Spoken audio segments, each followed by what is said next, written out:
Transinfo, les infos de l'étrange. Thème: l'histoire du capital.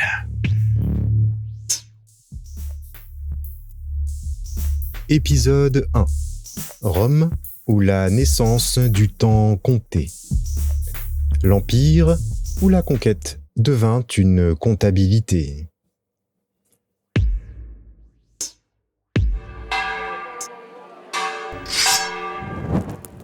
Il y a un moment où l'histoire cesse d'être instinct et devient calcul.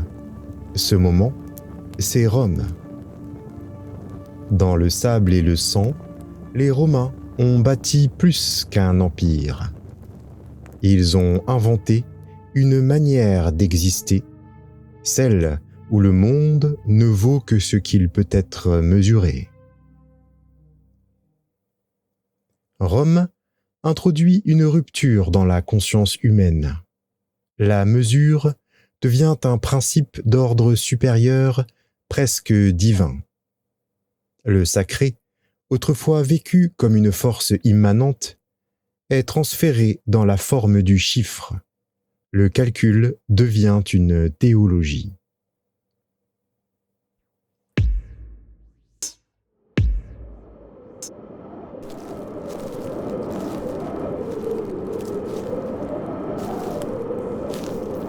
Sous Auguste, les agrimensores cartographient les terres conquises.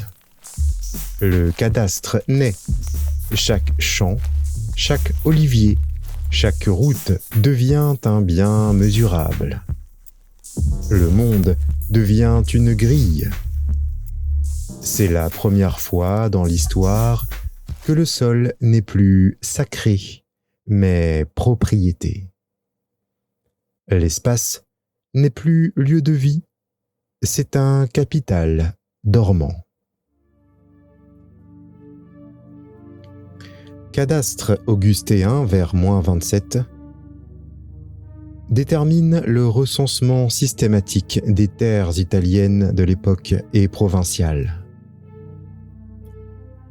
Les instruments d'agrimensores, le groma, la dioptra, sont les ancêtres du compas moderne. Le geste de mesurer un sol est le geste fondateur du capital. Il sépare l'homme du monde. L'espace devient abstraction, support de dette. Ce qui était don de la nature devient objet de gestion.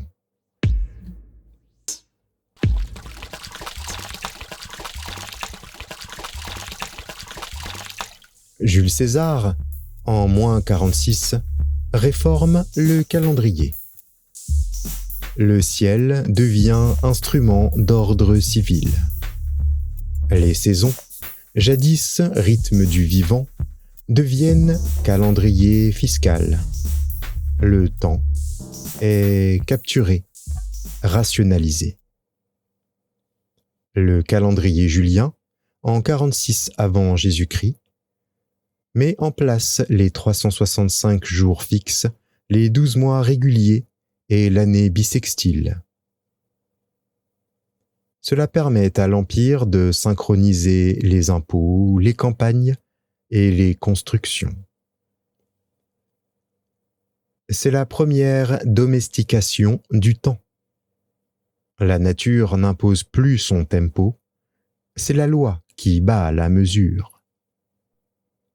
L'humanité entre dans une temporalité abstraite, mathématique, préfiguration du temps industriel.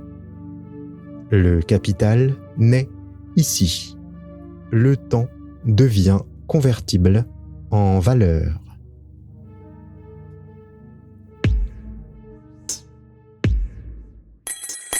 Le denier d'argent, créé vers 211 avant Jésus-Christ, devient le symbole de la stabilité impériale.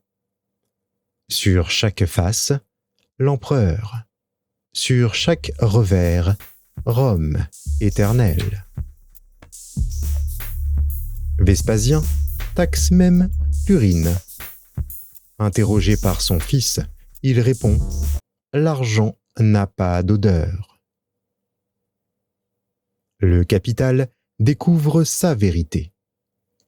Il ne juge pas la source, seulement le flux.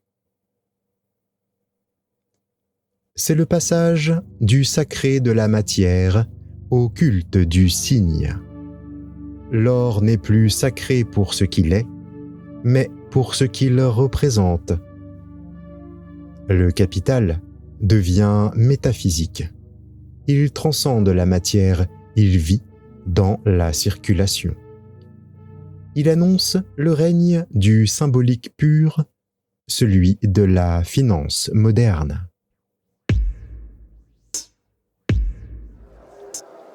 L'Empire devient machine administrative. Les registres fiscaux listent les hommes, les biens, les récoltes. Le citoyen est réduit à un chiffre, le cens. Le publicain collecte, l'État redistribue, le sénateur prête. Tout circule, tout s'additionne. C'est la première économie à code unique, la dette. Les publicani, fermiers d'impôts, anticipent les mécanismes du capitalisme. Prêts à intérêt, rachat de dettes publiques. Les tabulae censoriae sont les archives centralisées du patrimoine romain. Rome transforme la morale en arithmétique. La justice devient équilibre comptable. La faute, une dette. Le salut, un paiement. C'est la naissance du pouvoir économique comme substitut du pouvoir divin.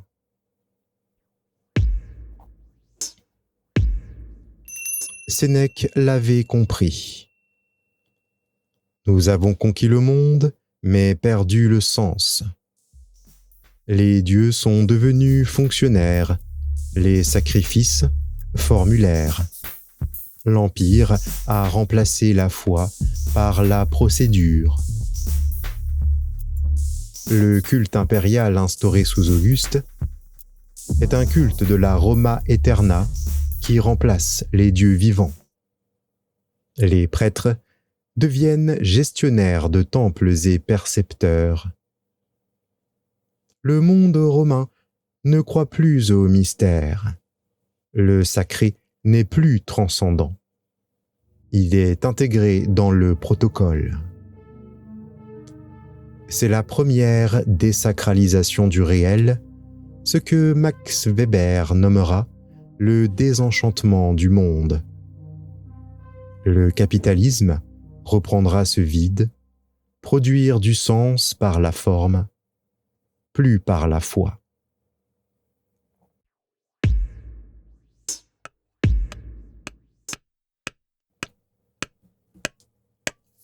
Les Romains ont domestiqué la mort par la pierre. Routes, aqueducs, mausolées, tout est conçu pour durer. La pierre est la promesse de l'éternité. Rome érige la matière comme rempart contre le néant. Cette pulsion de permanence, c'est la version antique du capital, l'accumulation de la trace. L'homme romain ne veut pas vivre éternellement. Il veut que son œuvre le fasse. Le monument devient son capital symbolique, exactement comme nos données aujourd'hui.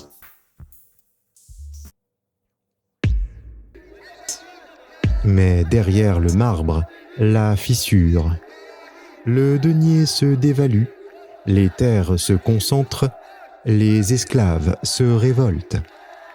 L'Empire est un corps sans âme, un automate saturé de procédures.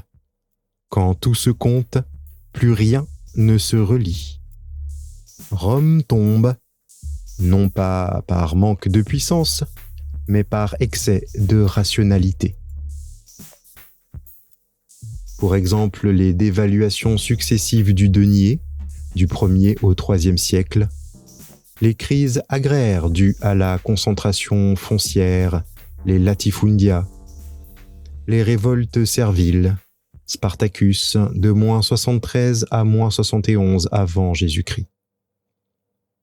C'est le premier effondrement ontologique de la civilisation occidentale, le moment où le système oublie la vie pour préserver sa structure. Le capital, en germe, révèle ici son paradoxe. Il détruit ce qu'il prétend organiser. Quand Rome brûle, le capital ne meurt pas. Il se cache.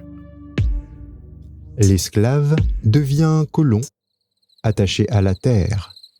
L'impôt devient redevance. La dette devient fidélité. Le monde quitte la loi pour la loyauté. L'administration se change en protection. Le capital quitte la pierre pour la peur. Les colonies, au IVe siècle, sont une préfiguration du servage médiéval. Le cadastre romain prenant fin, développe la multiplication des forteresses privées. En Gaule, en Italie, en Hispanie, on voit la naissance du pouvoir seigneurial. Le capital se réincarne dans la peur de perdre, la peur d'être envahi, la peur du chaos. L'économie devient morale, la dette devient devoir. C'est le passage de la rationalité impériale à la mystique féodale.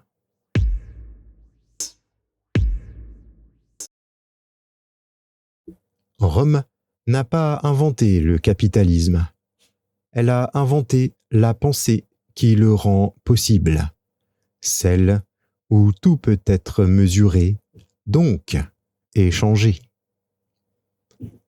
Et quand l'empire tombe, ce n'est pas la fin du calcul, c'est son transfert.